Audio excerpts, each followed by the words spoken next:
আমাকে ওনারা তিন চারজন ধরে বলতেছে খাঙ্কির পোলা তোর মারি ফেলবো খেয়ে ফেলবো, এইভাবে গালিগালাজ করে আমাকে অকথ্য ভাষায় এখানে রাস্তা ভূমি বিষয়ের সামনে জনসম্মুখে প্রায় 700 মানুষের তাকায় আছে, আমাকে ফেলে লাতি কুষা এখানে মেরেরা এখানে ফাটছে পায়ের এখানে, আমার ফাইল টাইল ফেটে ফেলছে চিরে, নিজে গেঞ্জি নিজে এইভাবে টেনে ছিঁচড়ে এখন আমার জন্য কি মামলা করতেছে জানি না। শুধু শুধু ওনারা হাসপাতালে যায় আমার জন্য মিথ্যা এইভাবে ওনার সাথে আমার একান্নর সাথে দীর্ঘদিন কোনো কথাই হয়নি, কোনো রেশন নাই আমার সাথে। আমার বিবাদী এনামুল গঙের সাথে মামলায় বিরোধ। এনাম চাচুদের সাথে দীর্ঘদিন যাবৎ জায়গা জমি নিয়ে বিরোধ চলতেছিল। তো এগুলোর প্রেক্ষিতে আমার ছোট আব্বু, আমার এনাম চাচু এগুলোর কোর্টের মধ্যে মামলা চলতেছে, অলরেডি চলমান আছে। তো আজকে হঠাৎ ছোট আব্বু ভূমি অফিসে গেল, ওইখানে ছাত্র প্রতিনিধির সমন্বয়ক পরিচয় দিয়ে আমার ছোট আব্বুর গায়ে হাত তুলে মারছে ছোট আব্বুকে হঠাৎ করে। এখানে তো আমাদের পারিবারিক বিষয়, এখানে তো ছাত্রদের কোনো কথা বলার কোনো অধিকার নাই, এটা পারিবারিক বিষয়, এটা কোর্টের মধ্যে মামলা চলতেছে, এটার সমাধান করবে কোর্ট, এটা কোনো ওদের কোনোই আনা, এখানে ওনার ছাত্রদের কোনো কথা বলার কোনো প্রয়োজন নেই। আমি সাইমন হেরিটেজের পাশে একটা টং দোকান ছিল, ওখানে আমরা 2-1 জন মিলে চা খাচ্ছিলাম, সকালে উঠে লাল চা খাচ্ছিলাম।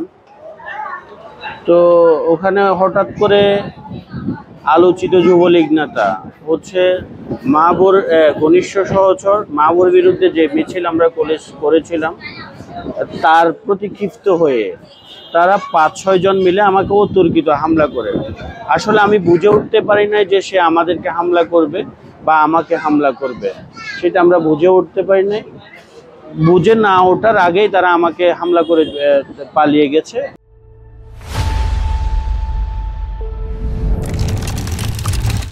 আজকে আমাদের এক সহযোদ্ধা আমাদের খুব সম্মুখ সারিতে যে আমাদেরকে সাহস দিয়েছিল, আমাদের প্রিয় একরাম ভাইয়ের উপর যে হামলা হয়েছে, আমি মনে করি এটা ওনারা দীর্ঘদিনের একটা মিশন ছিল তার উপর হামলা করবে, সেটা আজকে বাস্তবায়ন হয়েছে।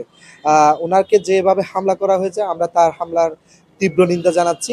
একই সাথে যে অপরাধী সুস্থ তদন্তের মাধ্যমে মূল অপরাধীকে গ্রেপ্তার করার জোর দাবি জানাচ্ছি। যে শাস্তি ন্যায় শাস্তিটা যেন সে পাক।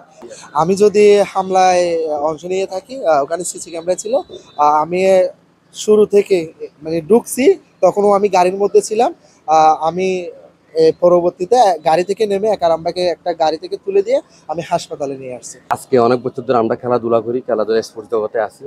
উনি সাবেক চ্যাম্পিয়ন, আমিও সাবেক চ্যাম্পিয়ন, ব্যাডমিন্টন খেলি, জাতীয় পর্যায়ে খেলছি। ওই সুবাদে ওদের পারিবারিক সম্পত্তি মামাতো ভাই ফুফাতো ভাই মনির আর এনাম হচ্ছে মামাতো ফুফাতো ভাই, মাঝখানে একরামরা সমন্বয়ক পরিচয় দিয়ে, জুলাই যোদ্ধা পরিচয় দিয়ে আমাকে পর্যন্ত বড় সন্ত্রাসী, মার্ডার কেসের আসামি এরকম করে অপপ্রচার চালাচ্ছে। পাশাপাশি 4টা মামলাও করছে, নন জিয়ার মামলা বলে কোর্টে মামলা, পুলিশের কাছে গিয়ে মামলা একটা করে জিডি করে এটা কোর্টে নিয়ে যায়। এই মামলার হয়রানি আজকে অনেক প্রায় 4টা মামলা আমাদেরকে হয়রানি করছে। ওইটার পাশাপাশি আজকে ভূমি অফিসে ওদের সিভিল জায়গা জমিনের মামলা ছিল, সাথে মনিরের সাথে আমি গেছি।